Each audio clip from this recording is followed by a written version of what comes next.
মহাভারত কালীপ্রসন্ন সিংহ অনুদিত পর্ব ১ আদি পর্ব অধ্যায় ২ সমন্ত পঞ্চকোপাখ্যান।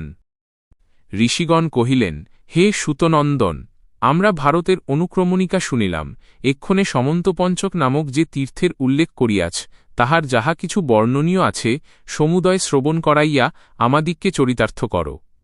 ঋষিদিগের এইরূপ প্রার্থনাবাক্যে সন্তুষ্ট হইয়া অতি শিষ্টপ্রকৃতি সৌতি কহিতে লাগিলেন, হে ব্রাহ্মণগণ, আমি আপনাদিগের সম্মুখে সমন্তপঞ্চক তীর্থের বৃত্তান্ত ও অন্যান্য কথা প্রসঙ্গক্রমে সমুদয় কীর্তন করিতেছি, অবধান করুন। অদ্বিতীয় বীর পরশুরাম ত্রেতা ও দাপর যুগের সন্ধিতে পিতৃবৎ বার্তা শ্রবণ করিয়া ক্রোধপরায়ণ হইয়া এই পৃথিবীকে একবিংশতিবার নিক্ষত্রিয়া করেন। তিনি সবিক্রম প্রভাবে নিঃশেষে ক্ষত্রিয়কুল উৎসন্ন করিয়া সেই সমস্ত পঞ্চকে শোণিতময় পঞ্চহ্রদ প্রস্তুত করেন। শুনিয়াছি, তিনি রোষপরবশ হইয়া সেই হ্রদের রুধির দ্বারা পিতৃলোকের তর্পণ করিয়াছিলেন। অনন্তর ঋচিক প্রভৃতি পিতৃগণ তথায় আগমন করিয়া পরশুরামকে কহিলেন, হে মহাভাগ রাম, তোমার এরূপ অবিচলিত পিতৃভক্তি ও অসাধারণ বিক্রম দর্শনে আমরা অত্যন্ত প্রীত হইয়াছি। এক্ষণে তুমি আপনার অভিলষিত বর প্রার্থনা কর। রাম কহিলেন, হে পিতৃগণ, যদি প্রসন্ন হইয়া ইচ্ছানুরূপ বর প্রদানে অনুগ্রহ করেন, তাহা হইলে ক্রোধে অধীর হইয়া ক্ষত্রিয়বংশ ধ্বংস করিয়া যে পাপরাশি সঞ্চয় করিয়াছি, সেই সকল পাপ হইতে যাহাতে মুক্ত হই, এবং এই শোণিতময় পঞ্চরোধ অদ্যাবধি পৃথিবীতে তীর্থস্থান বলিয়া যাহাতে প্রখ্যাত হয়, এরূপ বর প্রদান করুন। পিতৃগণ তথাস্তু বলিয়া পরশুরামের অভিমত বর প্রদানপূর্বক সেইরূপ অধ্যাবসায় হইতে তাহাকে ক্ষান্ত হইতে আদেশ করিলেন। তিনিও তদ্বোধি ক্ষত্রিয়দিগের উপর আর কোনরূপ অত্যাচার করিলেন না। সেই শোণিতময় পঞ্চরোধের সন্নিধানে যে সকল প্রদেশ আছে, তাহাকেই পরম পবিত্র সমন্ত পঞ্চক তীর্থ বলিয়া নির্দেশ করা হয়। কারণ পণ্ডিতেরা কহেন, যে দেশ যে কোনো বিশেষ চিহ্নে চিহ্নিত, তাহা তন্নামেই প্রখ্যাত হইয়া থাকে। ওই সমন্ত পঞ্চক তীর্থে কলি ও দাপরের অন্তরে কুরু ও পাণ্ডবসৈন্যের ঘোরতর সংগ্রাম হইয়াছিল। অষ্টাদশ অক্ষৌহিনী সেনা যুদ্ধার্থে ভূদোষ বর্জিত সেই পুণ্যক্ষেত্রে সমবেত ও নিহত হয়। হে ব্রাহ্মণগণ, ইহাই তাহার যথার্থ ব্যুৎপত্তিলভ্য অর্থ। সেই তীর্থ অতি পবিত্র ও রমণীয়। হে ধর্মপরায়ণ মহর্ষিগণ, ত্রিলোকে ওই দেশ যেরূপ বিখ্যাত, তাহা আপনাদের সমক্ষে কহিলাম। অক্ষৌহিনী পরিমাণ। ঋষিগণ কহিলেন, হে সুতনন্দন, তুমি যে অক্ষৌহিনী শব্দের উল্লেখ করিলে, আমরা তাহার অর্থ শুনিতে ইচ্ছা করি। কারণ তুমি সকলই জানো। অতএব কত নর, কত হস্তি, কত অশ্ব ও কত রথে এক অক্ষৌহিনী হয়, তাহা সপ্রমাণ করিয়া বল। সৌতি কহিলেন, এক রথ, এক হস্তি, পঞ্চপদাতি ও ৩ অশ্ব, ইহাতে একটি পত্তি হয়। ৩ পত্তিতে এক সেনামুখ, ৩ সেনামুখে এক গুল্ম, ৩ গুল্মে এক গণ, ৩ গণে এক বাহিনী, ৩ বাহিনীতে এক পৃতনা, ৩ পৃতনায় এক চমু, ৩ চমুতে এক অনিকিনী, ১০ অনিকিনীতে এক অক্ষৌহিনী হয়। এক অক্ষৌহিনীতে ১,২০,০০০ অষ্টশত ও সপ্ততি সংখ্যক রথ ও তৎসংখ্যক গজ, ১,০৯,৩৫০ জন পদাতি এবং ৬৫,৬১০ অশ্ব থাকে। আমি যে অক্ষৌহিনী শব্দের উল্লেখ করিলাম, সংখ্যাতত্ত্ববিদ পণ্ডিতেরা তাহার এইরূপ নিরূপণ করিয়াছেন, এক অক্ষৌহিনীমান ১,০৯,০৫০ পদাতি, ৬৫,৬১০ অশ্ব, ২১,৮৭০ হস্তি, ২১,৮৭০ রথ, মোট সৈন্যসংখ্যা ২,১৮,৭০০। সমন্তপঞ্চক তীর্থে কুরু ও পাণ্ডবদিগের এইরূপ অষ্টাদশ অক্ষৌহিনী সেনা একত্র সমাগত হইয়াছিল। সেই সেনা কৌরবদিগকে উপলক্ষ করিয়া কালের অদ্ভুত ও অচিন্তনীয় শক্তি সহকারে তথায় মৃত্যুমুখে নিপতিত হয়। তন্মধ্যে পরমাস্ত্রবেত্তা ভীষ্ম ১০ দিবস যুদ্ধ করেন, দ্রোণ ৫ দিন কৌরব সেনা রক্ষা করিয়াছিলেন। পরবলপীড়ক কর্ণ ২ দিবস ও ১৬ অর্ধদিবস মাত্র যুদ্ধ করেন। তৎপরে ভীমসেন ও দুর্যোধনের গদাযুদ্ধ আরম্ভ হয়, তাহাও দিবসার্ধ মাত্র। অনন্তর দিবসের অবসানে ও নিশার আগমন হইলে অশ্বত্থামা, কৃতবর্মা ও কৃপাচার্য সকলে একমত অবলম্বন করিয়া অসংকুচিত চিত্তে সুখপ্রসুপ্ত যুধিষ্ঠিরের সৈন্যগণকে সংহার করিলেন। পর্ব সংগ্রহ। হে শৌনক, আপনার যজ্ঞে যে ভারতাখ্যান ইতিহাস কহিব, বেদব্যাসের শিষ্য বৈশম্পায়ন জনমেজয়ের সর্পসত্রকালে তাহা কীর্তন করিয়াছিলেন। এই গ্রন্থের আরম্ভে পৌষ্য, পোলম ও আস্তিক পর্বে মহানুভব ভূপালদিগের বিচিত্র চরিত্র সম্যকরূপে বর্ণিত আছে। ইহা বহুবিধ উপাখ্যান ও অনেকানেক লৌকিক আচার ব্যবহারে পরিপূর্ণ। যাদৃশ মোক্ষার্থীরা একমাত্র পারত্রিক শুভসংকল্পে বৈরাগ্য অবলম্বন করেন, তাদৃশ বিজ্ঞেরা মঙ্গললাভ প্রত্যাশায় এই পবিত্র ইতিহাসের আশ্রয় লইয়া থাকেন। যেমন সমস্ত জ্ঞাতব্য বস্তুমধ্যে আত্মা ও সকল প্রিয় বস্তুমধ্যে প্রাণশ্রেষ্ঠ পদার্থ, সেইরূপ এই গ্রন্থ সর্বশাস্ত্র অপেক্ষা উৎকৃষ্ট। যেমন অন্নপান ব্যতীত জীবনধারণের আর উপায় নাই, সেইরূপ এই ইতিহাস যে সকল সুললিত কথা প্রতিপন্ন করিতেছে, তদ্ব্যতিরিক্ত ভূমণ্ডলে আর কথা নাই। যেমন সৎকুলোদ্ভব প্রভুকে প্রভুপরায়ণ ভৃত্যগণ অভ্যুদয় বাসনায় উপাসনা করে, সেইরূপ বুধগণ বিবিধ জ্ঞানলাভের অভিলাষে এই ভারত সংহিতার সেবা করিয়া থাকেন। যেমন স্বর ও ব্যঞ্জনবর্ণ কি লৌকিক কি বৈদিক সকল বাক্যকেই অধিকার করিয়া আছে, সেইরূপ এই অদ্ভুত ইতিহাসে বহু বিষয়ে শুভকরী বুদ্ধিবৃত্তি সমর্পিত হইয়াছে।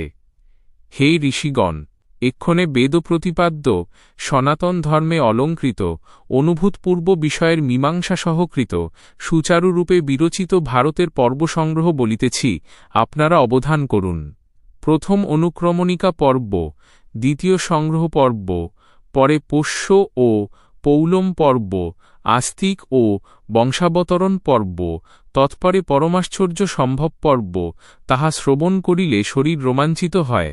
তৎপরে যতুগৃহ দাহ, তৎপরে হিড়িম্ববধ, তৎপরে বকবধ, তৎপরে চৈত্ররথ পর্ব, তৎপরে দেবী পাঞ্চালীর স্বয়ংবর বৃত্তান্ত, তৎপরে বিবাহ, তৎপরে বিদুরাগমন ও রাজ্যলাভ পর্ব, তৎপরে অর্জুনের অরণ্যবাস, তৎপরে সুভদ্রাহরণ, তৎপরে যৌতুকাহরণ পর্ব, তৎপরে খাণ্ডবদাহ ও ময়দানবদর্শন, তৎপরে সভাপর্ব, তৎপরে মন্ত্রপর্ব, তৎপরে জরাসন্ধবধ, তৎপরে দিগ্বিজয় পর্ব, দিগ্বিজয়ের পর যুধিষ্ঠিরের রাজসূ মহাযজ্ঞ, তৎপরে অর্ঘাভিহরণ, তৎপরে শিশুপাল বধ, তৎপরে দূত ও অনুদ্যূত পর্ব, তৎপরে অরণ্য, তৎপরে কির্মির বধ, তৎপরে অর্জুনের অভিগমন ও তৎপরে মহাদেব ও অর্জুনের যুদ্ধ, ইহাকে কিরাতপর্ব বলিয়া নির্দেশ করা হয়।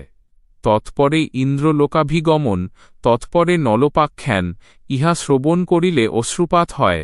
তৎপরে যুধিষ্ঠিরের তীর্থযাত্রা পর্ব, তৎপরে যক্ষযুদ্ধ, তৎপরে নিবাতকবচযুদ্ধ পর্ব, তৎপরে অজগর পর্ব, তৎপরে মার্কণ্ডেয় সমস্যা, তৎপরে দ্রৌপদী ও সত্যভামা সংবাদ, তৎপরে ঘোষযাত্রা, তৎপরে মৃগস্বপ্নোদ্ভব পর্ব, তৎপরে বৃহিদ্রৌণিক উপাখ্যান পর্ব, তৎপরে ঐন্দ্রদুম্ন, তৎপরে দ্রৌপদী হরণ, তৎপরে জয়দ্রথ বিমোক্ষণ, তৎপরে রামচন্দ্রপোখ্যান, তৎপরে পতিব্রতা সাবিত্রীর অদ্ভুত মহাত্ম্য বর্ণন, তৎপরে কুণ্ডলা হরণ, তৎপরে আরণেয়, তৎপরে বিরাট পর্ব, তৎপরে পাণ্ডবদিগের প্রবেশ ও সময় প্রতিপালন, তৎপরে কীচক বধ, তৎপরে গোগ্রহণ, তৎপরে অভিমন্যুর সহিত উত্তরার বিবাহ, তৎপরে উদ্যোগ, তৎপরে সঞ্জয়াগমন পর্ব, অনন্তর ধৃতরাষ্ট্রের চিন্তামূলক প্রজাগর পর্ব, পরে সনৎসুজাত পর্ব, তৎপরে জানসন্ধি পর্ব, তৎপরে কৃষ্ণের গমন, তৎপরে মাতলীয়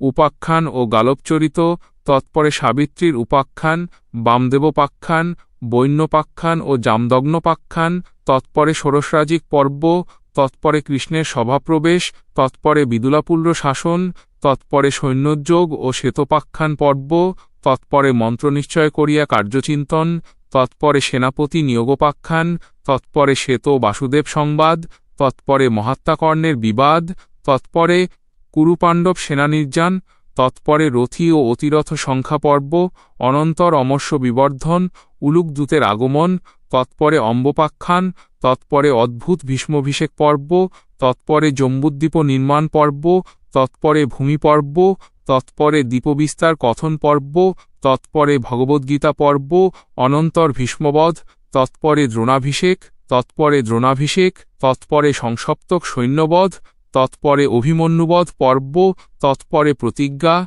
তৎপরে জয়দ্রথবধ পর্ব, তৎপরে ঘটোৎকচ বধ, তৎপরে পরমাশ্চর্য দ্রোণবধ পর্ব, তৎপরে নারায়ণাস্ত্র প্রয়োগ পর্ব। অনন্তর কর্ণপর্ব, তৎপরে শল্যপর্ব, তৎপরে হ্রদপ্রবেশ ও গদাযুদ্ধ পর্ব, অনন্তর সারস্বত ও তীর্থবংশানুকীর্তন পর্ব, তদনন্তর অতি বিভৎস সৌপ্তিক পর্ব, অনন্তর দারুণ ঐশিক পর্ব, তৎপরে জলপ্রদানিক পর্ব, তৎপরে স্ত্রীবিলাপ পর্ব, তৎপরে ঊর্ধ্বদেহিক পর্ব, তৎপরে ঊর্ধ্বদেহিক পর্ব, তৎপরে ব্রাহ্মণরূপী চারবাক রাক্ষসের বধপর্ব, তৎপরে ধর্মরাজ যুধিষ্ঠিরের অভিষেক পর্ব, তৎপরে গৃহপ্রবিভাগ পর্ব, অনন্তর শান্তি পর্ব। এই পর্বে রাজধর্ম, আপদ্ধর্ম ও মোক্ষধর্ম কথিত আছে। তৎপরে সুখপ্রশ্নাভিগমন, তৎপরে ব্রহ্মপ্রশ্নানুশাসন, তৎপরে দুর্বাসার প্রাদুর্ভাব ও মায়াসংবাদ পর্ব, অনন্তর অনুশাসন পর্ব, অনন্তর ভীষ্মের স্বর্গারোহণ পর্ব, তৎপরে সর্বপাপ প্রণাশক আশ্বমেধিক পর্ব, তৎপরে অধ্যাত্মবিদ্যা বিষয়ক অনুগীতা পর্ব, তৎপরে আশ্রমবাসিক পর্ব, তৎপর পুত্রদর্শন পর্ব, তৎপরে নারদাগমন পর্ব, তৎপরে নারদাগমন পর্ব, তৎপরে অতি ভীষণ মৌসল পর্ব, তৎপরে মহাপ্রস্থানিক পর্ব, তৎপরে স্বর্গারোহণিক পর্ব, অনন্তর খিল নামক হরিবংশ পর্ব। এই পর্বে বিষ্ণু পর্ব, শিশুচর্যা, কংসবধ ও অতি অদ্ভুত ভবিষ্য পর্ব কথিত আছে। এই শত পর্ব মহাত্মা ব্যাসদেব কহিয়াছিলেন এবং নৈমিষারণ্যে যথাক্রমে লোমহর্ষণ পুত্র সৌতি অষ্টাদশ পর্ব কীর্তন করেন। সংক্ষেপে এই মহাভারতের পর্ব সংগ্রহ কহিলাম।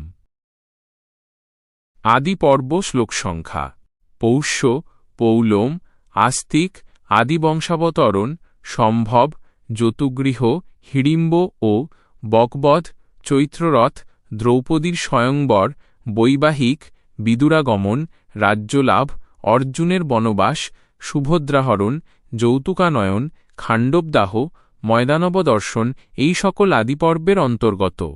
পৌষ্য পর্বে উতঙ্কের মাহাত্ম্য ও পৌলম পর্বে ভৃগুবংশ বিস্তার কথিত আছে। আস্তিক পর্বে সর্পকুল ও গরুড়ের সম্ভব, ক্ষীর সমুদ্র মন্থন, উচ্চৈশ্রবার জন্ম, রাজা জনমেজয়ের সর্পযজ্ঞানুষ্ঠান ও মহাত্মা ভরতবংশীয়দিগের চরিত্র কীর্তিত আছে। সম্ভব পর্বে অনেকানেক ভূপতিদিগের উৎপত্তি, অনেকানেক বীর পুরুষ ও মহর্ষি দ্বৈপায়নের জন্মবৃত্তান্ত এবং দেবতাদিগের অংশাবতরণ বর্ণিত আছে। দৈত্য, দানব, যক্ষ, সর্প, গন্ধর্ব, পক্ষী ও অন্যান্য প্রাণীদিগের সমুদ্ভব, যাহার নামের অনুরূপে লোকে ভারতকুল বলিয়া প্রখ্যাত হইয়াছে। মহর্ষি কণ্বের আশ্রমে দুষ্যন্তের ঔরসে শকুন্তলার গর্ভে সেই ভরতের জন্মলাভ। শান্তনুর আবাসে গঙ্গার গর্ভে বসুদিগের পুনর্জন্ম ও তাহাদিগের স্বর্গে আরোহণ এবং তেজংশের সম্পাত, ভীষ্মের সম্ভব এবং তাহার রাজ্য পরিত্যাগ ও ব্রহ্মচর্য ব্রতধারণ, প্রতিজ্ঞা পালন এবং ভ্রাতা চিত্রাঙ্গদের রক্ষা, চিত্রাঙ্গদের মৃত্যু হইলে কনিষ্ঠ ভ্রাতা বিচিত্রবীর্যের রক্ষাবিধান ও তাহার রাজ্যাধিকার, অনিমাণ্ডব্যের অভিশাপে ধর্মের নরলোকের অংশে সম্ভব ও বরদান প্রভাবে কৃষ্ণ দ্বৈপায়নের ঔরসে উৎপত্তি, ধৃতরাষ্ট্র, পাণ্ডু ও পাণ্ডবদিগের সম্ভব, বারণাবৎ প্রস্থানের দুর্যোধনের মন্ত্রণা, পাণ্ডবদিগের প্রতি ধার্তরাষ্ট্রদিগের কূটপ্রেরণ, ধীমান ধর্মরাজ যুধিষ্ঠিরের হিতসাধন করিবার নিমিত্ত পথিমধ্যে তাহাকে ম্লেচ্ছ ভাষায় বিদুরের অশেষ উপদেশ, বিদুরের পরামর্শক্রমে অতি গোপনে সুরঙ্গ নির্মাণ, রাত্রিকালে পঞ্চপুত্রের সহিত নিদ্রিতা নিষাদিকে যতুগৃহে পুরোচন নামক ম্লেচ্ছের সহিত দাহ, নিবিড় অরণ্যে পাণ্ডবদিগের হিড়িম্বদর্শন, মহাবল ভীমসেন হইতে হিড়িম্বের বধসাধন ও ঘটোৎকচের উৎপত্তি,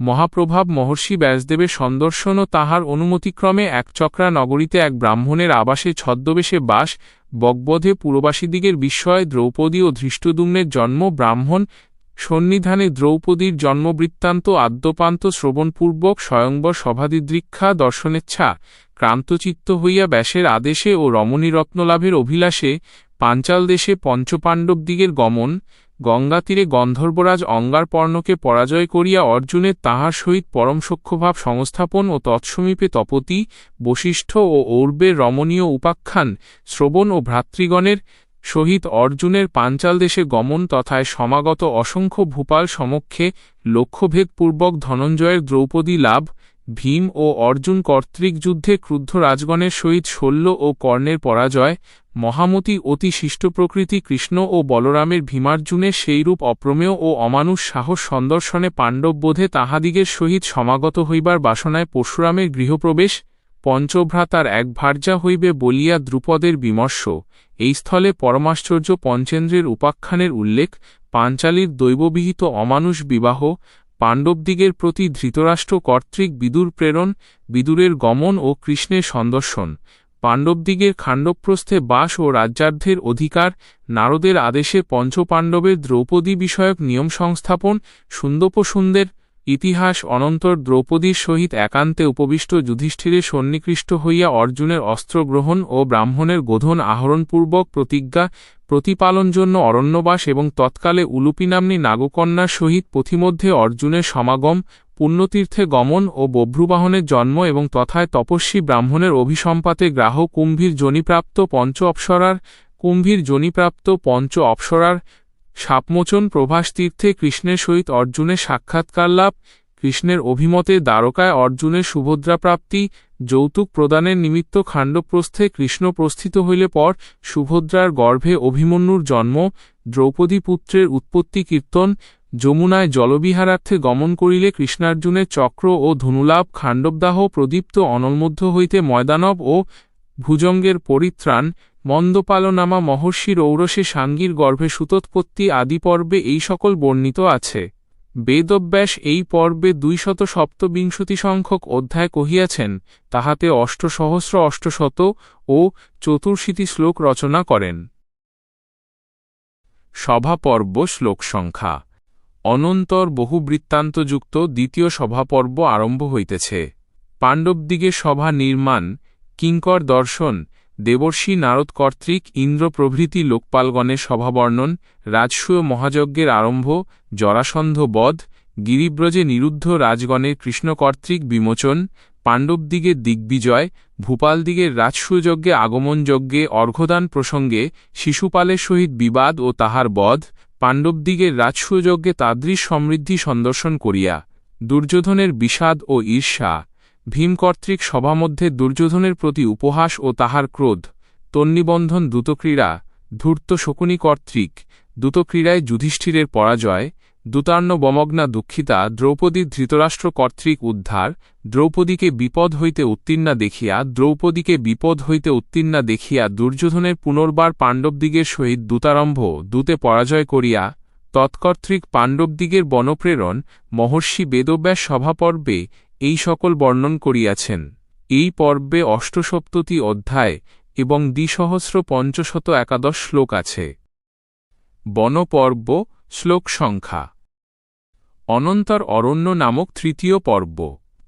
মহাত্মা পাণ্ডবগণ বনপ্রস্থান করিলে পৌরজন কর্তৃক ধীমান যুধিষ্ঠিরের অনুগমন, ওষধি ও ব্রাহ্মণগণের ভরণপোষণের নিমিত্ত ধৌম্যমুনির উপদেশক্রমে যুধিষ্ঠিরের সূর্যারাধনা, সূর্যের অনুগ্রহে অন্নলাভ, ধৃতরাষ্ট্র কর্তৃক হিতবাদী বিদুরের পরিত্যাগ, বিদুরের পাণ্ডব সমীপে গমন ও ধৃতরাষ্ট্রের আদেশে পুনর্বার তাহার নিকটে আগমন, কর্ণের উত্তেজনায় বনবাসী, পাণ্ডবদিগকে বিনাশ করিবার নিমিত্ত দুর্মতি দুর্যোধনের মন্ত্রণা, তাহার দুষ্ট অভিসন্ধি জানিতে পারিয়া ব্যাসের আগমন, ব্যাস কর্তৃক দুর্যোধনের বনগমন প্রতিষেধ, সুরভির উপাখ্যান, মৈত্রের আগমন, ধৃতরাষ্ট্রের প্রতি মৈত্রের উপদেশ, মৈত্রেয় কর্তৃক রাজা দুর্যোধনের প্রতি শাপ প্রদান, ভীম কর্তৃক যুদ্ধে কির্মির রাক্ষস বধ, শকুনি ছল প্রকাশ করিয়া দূতে পাণ্ডবদিগকে পরাজয় করিয়াছে শুনিয়া পাঞ্চাল ও বৃষ্ণিবংশীয়দিগের আগমন, কৃষ্ণ অতিশয় রোষাবেশ প্রকাশ করিলে অর্জুনের সান্ত্বনাবাক্য, কৃষ্ণের নিকট দ্রৌপদীর বিলাপ, দুঃখার্তা দ্রৌপদীকে বাসুদেবের আশ্বাসদান, সৌভপতি শাল্বের বধ, সপুত্রা সুভদ্রাকে কৃষ্ণ কর্তৃক দ্বারকায় আনয়ন, ধৃষ্টদ্যুম্ন কর্তৃক দ্রৌপদীর সন্তানগণকে পাঞ্চালনগর প্রাপণ, রমণীয় দ্বৈতবনে পাণ্ডবদিগের প্রবেশ, দ্রৌপদী ও ভীমসেনের সহিত দ্বৈতবনে যুধিষ্ঠিরের কথোপকথন, পাণ্ডবদিগের সমীপে ব্যাসের আগমন, যুধিষ্ঠিরের ব্যাসদেব হইতে প্রতিশ্রুতি নামক বিদ্যালাভ, ব্যাস প্রতিগত হইলে পাণ্ডবদিগের কাম্যকবনে গমন, অমিততেজা অর্জুনের অস্ত্রলাভ প্রত্যাশায় প্রবাসে গমন ও কিরাতরূপী দেবদেব মহাদেবের সহিত যুদ্ধ, ইন্দ্রাদি লোকপালের দর্শন ও অস্ত্রলাভ, অস্ত্রশিক্ষার্থে অর্জুনের ইন্দ্রলোকে গমন, পাণ্ডব বৃত্তান্ত শ্রবণে ধৃতরাষ্ট্রের বলবতী চিন্তা, মহানুভব মহর্ষি বৃহদস্যের সন্দর্শন, দুঃখার্ত যুধিষ্ঠিরের বিলাপ, ধর্মসঙ্গত ও করুণাশ্রিত নলোপাখ্যান, যুধিষ্ঠিরের বৃহদস্য হইতে অক্ষরিদয় নামক বিদ্যালাভ, পাণ্ডবদিগের নিকট স্বর্গ হইতে লোমশ ঋষির আগমন, লোমশ কর্তৃক বনবাসগত মহাত্মা পাণ্ডবদিগের নিকট স্বর্গবাসী অর্জুনের বৃত্তান্ত কথন, অর্জুনের অনুসন্ধানার্থ পাণ্ডবদিগের তীর্থাভিগমন, তীর্থের ফলপ্রাপ্তি ও পাবনত্ব কীর্তন, দেবর্ষি নারদের পুলস্ত্য তীর্থযাত্রা, পাণ্ডবদিগের তীর্থযাত্রা, গয়াসুরের যজ্ঞবর্ণন, অগস্ত্যের উপাখ্যান ও বাতাপি ভক্ষণ, অপত্যোৎপাদনের নিমিত্ত মহর্ষির লোপামুদ্রা পরিগ্রহ, কৌমার ব্রহ্মচারী ঋষ্যশৃঙ্গের চরিত কীর্তন প্রভূত, পরাক্রম পরশুরামের চরিত্রবর্ণন, কার্তবীর্য ও হৈহয়দিগের বধ, প্রভাসতীর্থে পাণ্ডবদিগের সহিত বৃষ্ণিবংশীয়দিগের সমাগম, সুকন্যার উপাখ্যান, সর্যাতি রাজার যজ্ঞে চ্যবনমুনি কর্তৃক অশ্বিনীকুমারের সোমপান, অশ্বিনীকুমার কর্তৃক চ্যবনের যৌবন প্রতিপাদন, মান্ধাতার উপাখ্যান, জন্তু নামক রাজপুত্রের উপাখ্যান, শতপুত্রের অভিলাষে সোমক রাজার জন্তু নামক পুত্রের শিরশ্ছোদন, যজ্ঞানুষ্ঠান ও অভীষ্ট ফললাভ, সেনকপতি ও উপাখ্যান, শিবী রাজার প্রতি ইন্দ্র ও অগ্নির ধর্ম জিজ্ঞাসা, অষ্টাবক্রোপাখ্যান, জনকযজ্ঞে মহর্ষি অষ্টাবক্রের সহিত বরুণাত্মজ নৈয়ায়িক বন্দির বিবাদ, মহাত্মা অষ্টাবক্র কর্তৃক বিবাদে বন্দির পরাজয় ও সাগরের অভ্যন্তর্গত পিতার উদ্ধার, মহাত্মা যবকৃত ও রৈভ্যের উপাখ্যান, গন্ধমাদন যাত্রা ও নারায়ণাশ্রমে বাস, পুষ্পানয়নার্থ দ্রৌপদী কর্তৃক ভীমসেনের নিয়োগ, পথিমধ্যে গমন করিতে করিতে ভীমসেনের সহিত কদলীবনে হনুমানের সন্দর্শন, কুসুমাপচয়ন করিবার নিমিত্ত সরোবরে অবগাহন, তথায় অতি ভীষণ রাক্ষসগণ ও মণিমান প্রভৃতি মহাবীর্য যক্ষদিগের সহিত যুদ্ধ, জটাসুর নামক রাক্ষস বধ, তথায় রাজর্ষি বৃষপর্বার আগমন, আষ্টিসেনের আশ্রমে পাণ্ডবদিগের গমন ও অবস্থান, দ্রৌপদী কর্তৃক ভীমসেনের উৎসাহদান, ভীমের কৈলাস পর্বতে আরোহণ ও মণিমান প্রমুখ যক্ষদিগের সহিত ঘোরতর যুদ্ধ, পাণ্ডবদিগের সহিত বৈশ্রবণের সমাগম, দিব্যাস্ত্র প্রাপ্ত হইয়া ভ্রাতৃগণের সহিত অর্জুনের সমাগম, হিরণ্যপুরবাসী নিবাতকবচগণ ও পুলমপুত্র কালকেয়দিগের সহিত অর্জুনের যুদ্ধবর্ণন, তৎকর্তৃক কালকেয়দিগের রাজার প্রাণসংহার, ধর্মরাজ যুধিষ্ঠিরের সন্নিধানে অর্জুনের অস্ত্র সন্দর্শনের উদ্যম, দেবর্ষি নারদের তদ্বিষয়ে প্রতিষেধ, গন্ধমাদন হইতে পাণ্ডবদিগের অবরোহণ, গহনবনে ভুজগেন্দ্র কর্তৃক মহাবল ভীমগ্রহণ, প্রশ্নোত্তর প্রদানপূর্বক যুধিষ্ঠিরের ভীমমোক্ষণ, মহাত্মা পাণ্ডবদিগের কাম্যকবনে পুনরাগমন, তথায় পাণ্ডবদিগের সহিত সাক্ষাৎ করিবার প্রত্যাশায় পুনর্বার বাসুদেবের আগমন, মার্কণ্ডেয় সমস্যা, পৃথুরাজার উপাখ্যান, সরস্বতী ও মহর্ষি তার্ক্ষের সংবাদ, মৎস্যপাখ্যান, ইন্দ্রদুম্নোপাখ্যান, ধুন্ধুমারোপাখ্যান, পতিব্রতোপাখ্যান, অঙ্গিরা ঋষির উপাখ্যান, দ্রৌপদী ও সত্যভামা সংবাদ, পাণ্ডবদিগের দ্বৈতবনে পুনরাগমন, ঘোষযাত্রা, গন্ধর্ব কর্তৃক দুর্যোধন বন্ধন ও অর্জুন কর্তৃক বিমোচন, ধর্মরাজ যুধিষ্ঠিরের মৃগস্বপ্ন সন্দর্শন, রমণীয় কাম্যকবনে পুনর্গমন, অতি বিস্তীর্ণ বৃহিদ্রৌণিক উপাখ্যান, মহর্ষি দুর্বাসার উপাখ্যান, আশ্রমের অভ্যন্তর হইতে জয়দ্রথ কর্তৃক দ্রৌপদী হরণ, মহাবল ভীমের বায়ুবেগে গমন ও জয়দ্রথের পঞ্চশিখীকরণ, বহুবিস্তার রামায়ণ উপাখ্যান, রামচন্দ্র কর্তৃক রাবণের বধ, সাবিত্রীর উপাখ্যান, কুণ্ডলদয় দান দ্বারা ইন্দ্রের হস্ত হইতে কর্ণের অব্যাহতি, পরিতুষ্ট ইন্দ্র কর্তৃক এক পুরুষঘাতিনী শক্তি প্রদান, আরণ্যেয় উপাখ্যান ও ধর্মের সপুত্রানুশাসন, বড়লাভ করিয়া পাণ্ডবদিগের পশ্চিম দিকে গমন, তৃতীয় আরণ্যক পর্বে এই সকল কীর্তিত আছে। ইহাতে 259 অধ্যায় ও 11,600 ও 64 শ্লোক আছে। বিরাট পর্ব শ্লোক সংখ্যা। অতঃপর বহু বিস্তৃত বিরাট পর্ব শুনুন। পাণ্ডবগণ বিরাটনগরে প্রবেশ করিয়া শ্মশানে অতি প্রকাণ্ড শমীবৃক্ষ নিরীক্ষণপূর্বক তাহাদের সমুদয় অস্ত্র তাহাতে সংস্থাপন করিলেন ও অতি প্রচ্ছন্নভাবে নগরে প্রবেশ করিয়া বিরাট রাজপ্রাসাদে বাস করিতে লাগিলেন। দুরাত্মা কিচক কামোন্মত্ত হইয়া দ্রৌপদীর নিমিত্ত আপনার অভিমত অভিলাষ প্রকাশ করিলে ভীমসেন তাহার প্রাণ সংহার করেন। রাজা দুর্যোধন পাণ্ডবদিগের অন্বেষণার্থ চতুর্দিকে অতি সুচতুর চরসমূহ প্রেরণ করিলেন, কিন্তু তাহারা মহাত্মা পাণ্ডবদিগের অনুসন্ধান করিতে পারিল না। প্রথমতঃ ত্রিগর্তেরা বিরাট রাজার গোপন অপহরণ করে, তদুপলক্ষে তাহাদিগের সহিত বিরাটের যুদ্ধ হয়। শত্রুপক্ষ বিরাট রাজাকে পরাজিত ও বন্ধন করিয়া লইয়া যাইতেছিল। ইত্যবসরে ভীমসেন সবিক্রম প্রভাবে তাহাকে মুক্ত করেন। পাণ্ডবেরা বিরাটের অপহৃত গোধন প্রত্যাহরণ করেন। অনন্তর কৌরবগণ তাহার গোধন হরণ করিলে অর্জুন বাহুবলে নিখিল কৌরবগণকে যুদ্ধে পরাভূত করিয়া বিরাটের গোধন উদ্ধার করেন। বিরাট সুভদ্রাগর্ভ সম্ভূত অভিমন্যুকে উদ্দেশ করিয়া দুহিতা উত্তরাকে সম্প্রদান করিলে অর্জুন তাহাকে প্রতিগ্রহ করেন। বেদবেত্তা মহর্ষি বেদব্যাস বিরাট নামক চতুর্থ পর্বে এই সকল কীর্তন করিয়াছেন এবং ইহাতে ৬৭ অধ্যায় ২০০ ও ৫০ শ্লোক আছে। এই পর্বের বাকি অংশ ভিডিও ৩-এ পাওয়া যাবে। প্রিয় পাঠকবৃন্দ, আপনাদের আশীর্বাদ পেলে নিশ্চয়ই ২ থেকে ৩ বৎসরে সম্পূর্ণ মহাভারত শেষ করতে পারব। তাই বেশি বেশি করে শেয়ার, লাইক ও সাবস্ক্রাইব করুন যাতে মহাভারতের কথা প্রতি ঘরে ঘরে পৌঁছতে পারে। ধন্যবাদ। নমস্কার।